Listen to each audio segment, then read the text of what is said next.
Hello guys, nandito ako sa West Edmonton Mall. Punta ako ng Specsavers para ipa-upgrade ko yung salamin ko.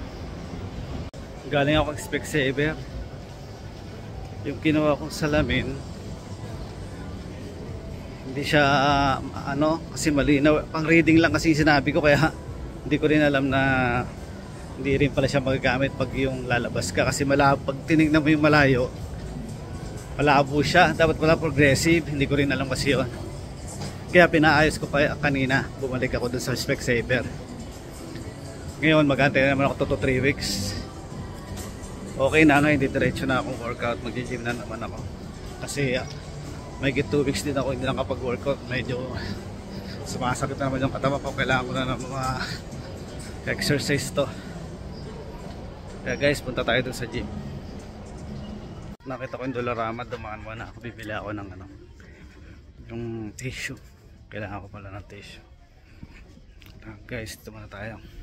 Dito mura dito eh. So guys, nandito na ako ngayon sa Ranch Fitness sa West Edmonton Mall. Start muna tayo kailangan mo na mag warm up para pang starter natin.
Punta naman tayo sa step.